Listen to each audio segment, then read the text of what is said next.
Okey Ustaz. Kita bagi dia orang exercise. Nak tahu bagaimana falsafah, filosofi percintaan. Kita buat exercise sikit, boleh? Boleh bangun tak?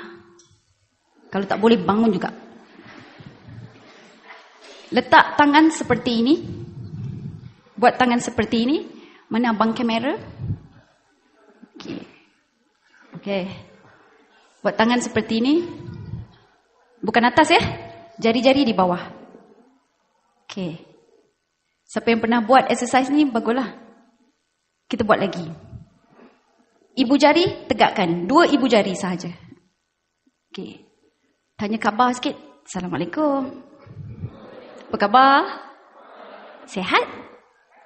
Okey, salam sikit. Salam peluk. Salam. Habibi ya Maulana. Simpan ibu jari. Keluarkan jari telunjuk. Ibu jari simpan, jari telunjuk keluar. Okey? Bagi salam. Assalamualaikum. Knock. Assalamualaikum. Apa khabar? Khabar baik. Okey, salam sikit. Salam semut. Ya Habibi ya Maulana. Simpan jari telunjuk. Tuan-tuan, puan-puan, keluarkan jari manis. Jari kelingking, silap pula. Jari kelingking. Dah belum? Knock. Assalamualaikum. Ya Habibi ya Maulana. Simpan jari kelingking. Keluarkan jari tengah. Okey. Jari tengah, yang lain semua simpan. Jari tengah saja keluar. Okey, settle? Knock. Assalamualaikum. Boleh? Ya Habibi ya Maulana. Boleh? Simpan jari tengah. Sekarang keluarkan jari manismu.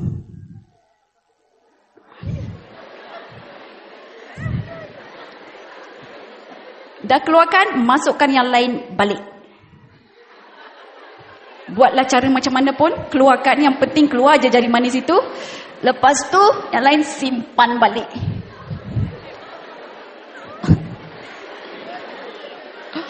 Okey. Dapat? Cuba pisahkan dengan perkataan knock. Boleh? Knock. Boleh? Cuba pisahkan dengan perkataan lafaz yang mulia. Assalamualaikum. Boleh? Bismillahirrahmanirrahim. Cuba greet dia dengan ya Habibi ya Maulana. Boleh? Susah ke senang? Susah. Itulah dia falsafah menyarum cincin di jari manis. Yang abang tertinggal dulu. Masa tu, minta maaf, masa tu tak tahu. Okey. Para penonton yang dikasihi, falsafah kita sebenarnya bila sarung orang-orang tua dulu, ya Allah kan, dia banyak sangat tersirat. Sarung cincin kita tak sebut, bang sini sini. Masa sarung cincin akad nikah ada kita sebut, kat sini bang.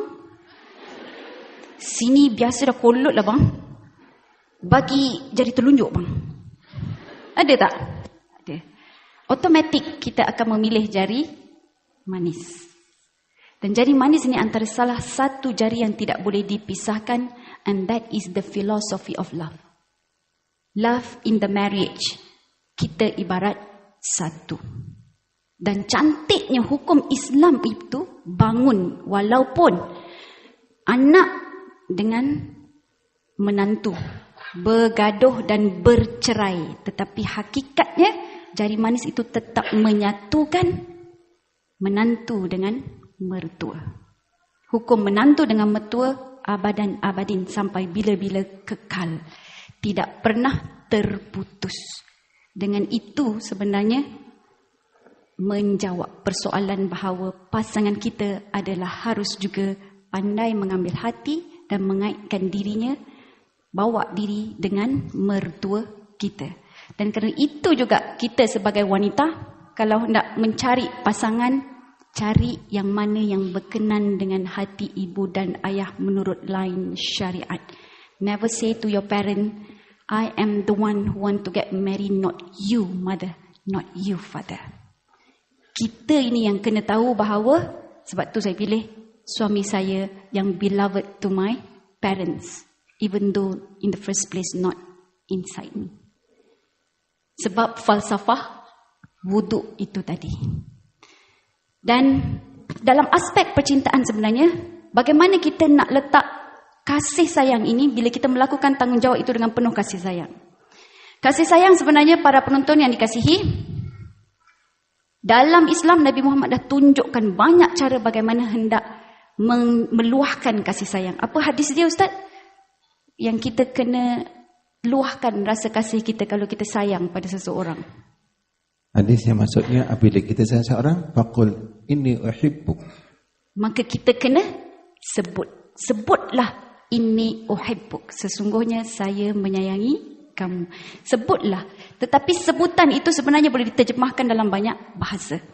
Okey, sebagai contoh, Nabi Muhammad SAW memanggil Aisyah dengan nama Humaira. Itu adalah sebutan, gelaran, memberi nama yang menunjukkan bahawa dia adalah istimewa dalam kehidupan baginda Nabi SAW. Dalam satu masa yang sama juga, Nabi Muhammad sering menyentuh hidung isterinya yang sedang marah, lantas mendoakannya, wahai Allah, sejukkanlah hatinya, berilah dia kekuatan untuk berhadapan dengan kemarahan, dan berilah kekuatan kepadanya untuk melakukan ketaatan terhadapmu depan isterinya yang marah. Agak-agaknya lah, kalau suami kita bagi doa waktu kita marah time macam tu, apa perasaan kita? Malu gitu kan? Pegang adalah salah satu lagi aspek daripada luahan perasaan kasih sayang. Nombor satu tadi, sebutan, panggilan. Yang kedua adalah sentuhan. Dan ini adalah bahasa-bahasa cinta yang diberi oleh Rasulullah SAW. Yang ketiga, Rasulullah sering membantu isterinya di rumah. Itu juga antara bahasa cinta. Yang keempat, antara yang lain, Nabi Muhammad pernah berlutut membenarkan isterinya untuk naik ke atas supaya boleh naik ke unta. Dan ada satu masa, Aisyah mengetuai wanita-wanita, isteri-isteri, dan tanya kepada baginda Nabi, wahai Nabi, kalangan isteri ini, mana yang paling dicintai? Dan Nabi Muhammad sangat bijaksana mengatakan, sabar, kamu akan tahu nanti. Dan apa Nabi buat? Nabi plan. Dia bagi setiap seorang isterinya itu sebentuk cincin waktu giliran mereka. Bila selesai dah bagi, kemudian Aisyah datang lagi. Okey, dah habis dah. Kita nak tahu siapa dia yang paling dicintai. Dan Nabi Muhammad mengatakan bahawa orang yang mendapat sesuatu daripadaku, itu adalah isteri yang paling ku cintai. Semua.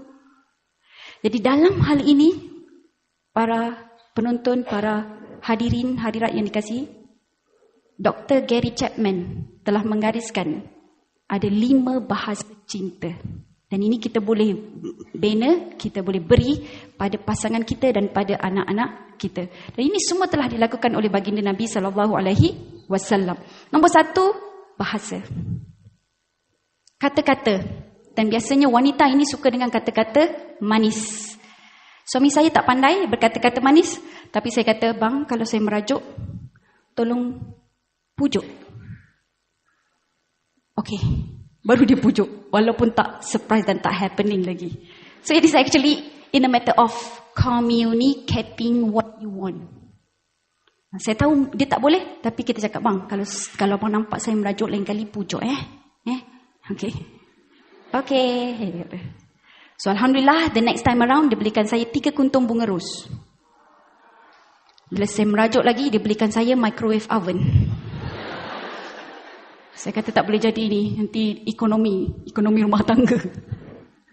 Okey, saya pun belajar untuk tidak merajuk. Jadi kita merajuk pun kena ikut syariat. Jangan ikut perasaan. Baik. Seterusnya, nombor 1 tadi bahasa, yang kedua tadi hadiah. Yang ketiga adalah sentuhan. Yang ketiga adalah sentuhan. Yang keempat adalah masa yang khas, berkualiti. Okey, darling, malam ni jangan masak, kita makan kat luar. Malam esok, I masak, you makan masakan I. Malam lusa, I panggil bibi sebelah rumah masak. Okey, jadi dalam hal tu. Yang keberapa tadi?